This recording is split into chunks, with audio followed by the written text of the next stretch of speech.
Let Century Management Solutions get you to your next medical appointment. They specialize in non-emergency medical transportation, connecting patients to care, safety, reliability, and on time. Their advanced technology platform seamlessly coordinates patients, healthcare providers, insurers, and transportation partners all in one powerful network. With over 200 trusted transportation providers, they deliver scalable solutions backed by real-time tracking and complete transparency. Go to SENTRYMS.com.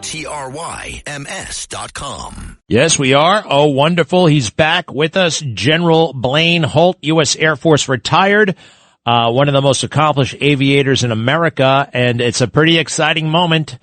The astronauts are about to take off for the moon. Isn't it awesome? Can you believe this, General Holt? I can. It's amazing. We need to get there, and this is a big deal in leadership in aerospace, and I'm so happy that it's President Trump pushing this out front. This is amazing. I'm looking at the astronauts right now. They're all suited up. They're in that special, I think they call it the clean room or something like that, and they're all hugging it out with the technicians. Actually, it looks like they're playing cards right now. I don't know what the hell they're doing playing cards. This is no time to play cards. It's got to be some sort of astronaut tradition or something like that. Has to be, but you get the butterflies in your stomach. You got to do something. And thank goodness it's not astronauts playing mahjong in China for a Chinese launch. This is great. Yeah, I know. They're up to something, too. I know one of the traditions is steak and eggs for breakfast, because you don't want to be hungry while you're sitting there on the launch pad. So they're all suited up. They're on their way, and it's pretty awesome. I wanted to get you, before we talk about Iran, and nobody knows Iran better than you, but there's a lot of attention. I guess it's kind of dissipating now, but, Kid Rock, I don't know. I still don't know who Kid Rock is. I know I don't know who he is. I know he's somebody. I know he's a musician or something, but I've never heard his songs. I don't know any songs. I know he's a big MAGA guy. I'm sure he's great. So an Apache helicopter flew by his house. They knew it was him, and Kid Rock waves, and they kind of wave back. They do a salute. You're one of the few people who said, you know what, this is not the right thing to do. I happen to agree with you. The pilots were initially in trouble, and now they're not in trouble. Hegseth has gotten involved in saying, no harm, no foul, everything's fine, leave those guys alone. Tell us why you think those pilots made a mistake.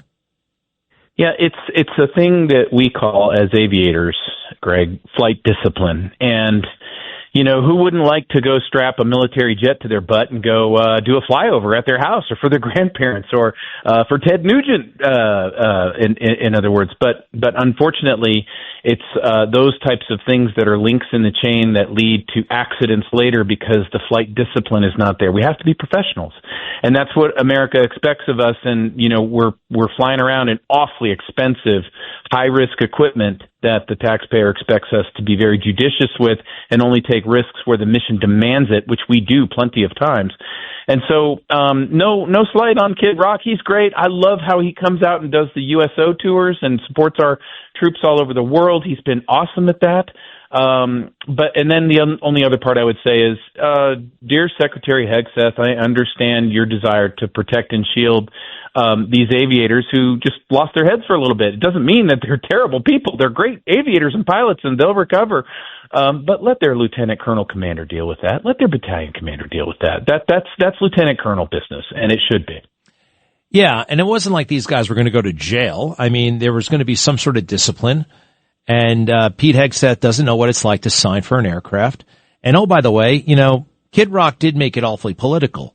He puts it up on social media. He didn't have to do that, but he did. And he slams Gavin Newsom for no apparent reason. Now, I can't stand Gavin Newsom, but then it makes it totally political.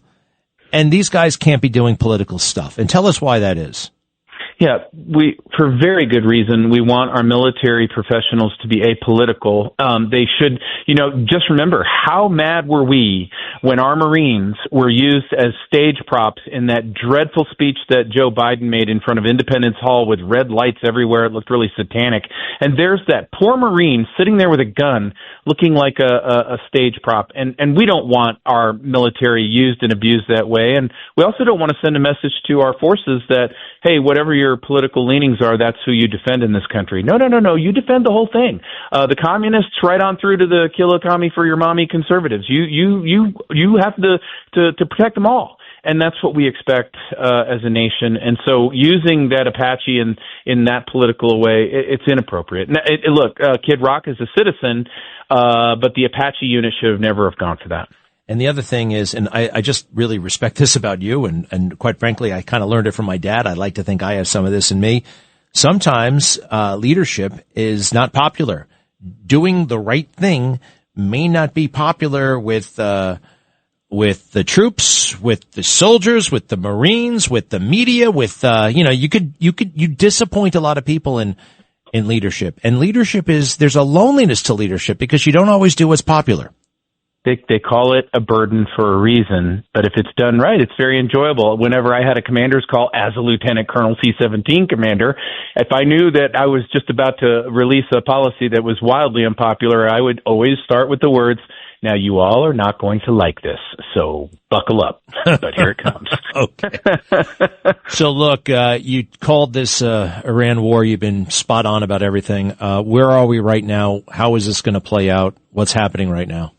I'm seeing the signs of a breakout. I'm seeing the signs of a breakthrough.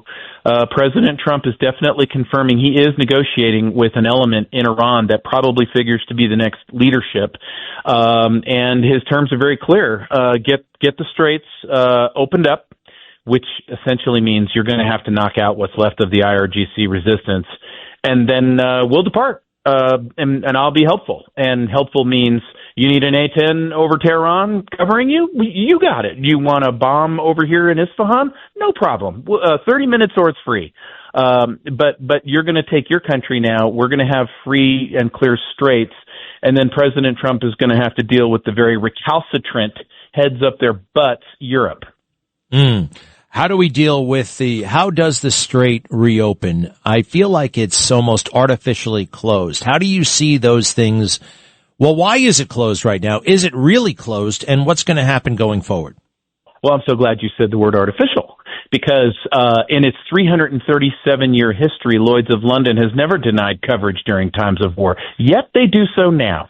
So it gets to the motives of UK, which have been terrible the entire way through this.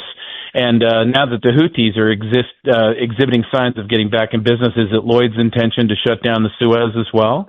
Because this is all aimed at President Trump. They are invested in his failure. Well, how would you like to be the Iranian IRGC toll money taker for these ships that do get to go through when you look up and you find that America's A-10 is coming for a visit?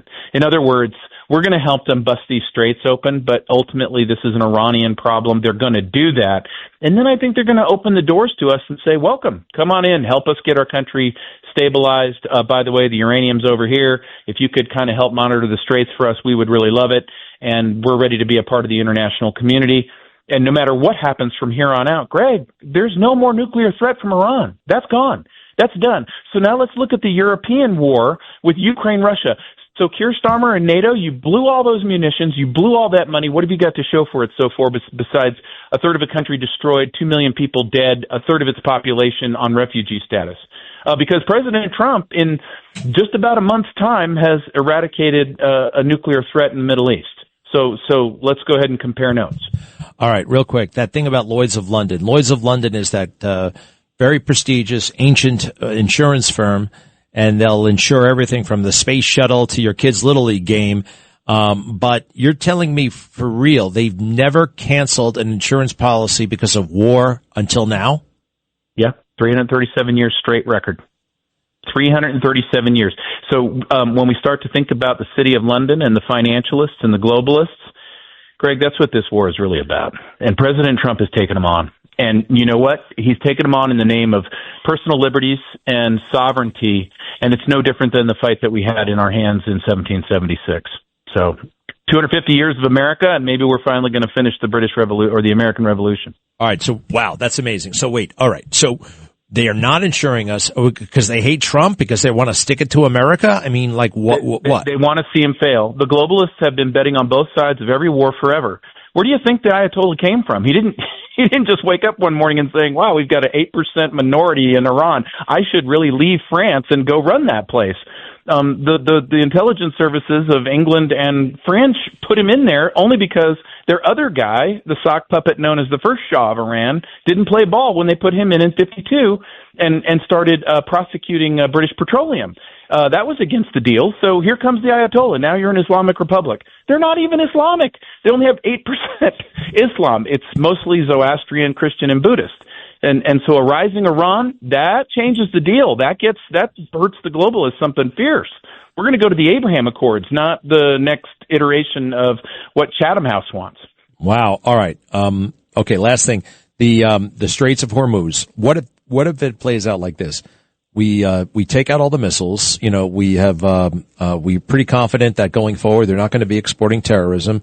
They have little to no nuclear.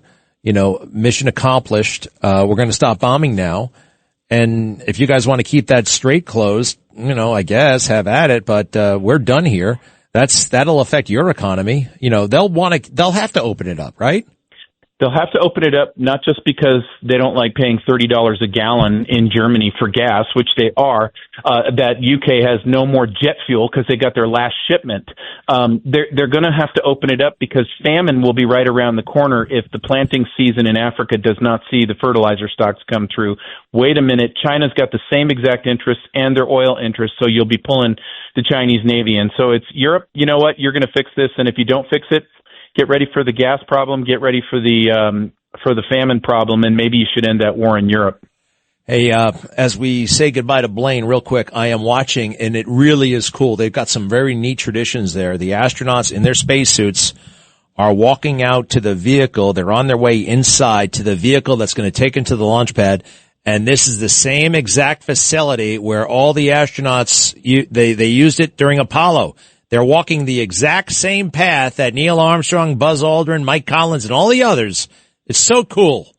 It is cool. It is cool. I had the honor of, when I was the president of Millionaire, flying around Gene Cernan when he did the Apollo 11 documentary and got to know him quite well. And, boy, you just talk about having iron nerves. I asked him, I said, Gene, what was it like being on the moon and then looking at the little scrawny little spaceship to get back home?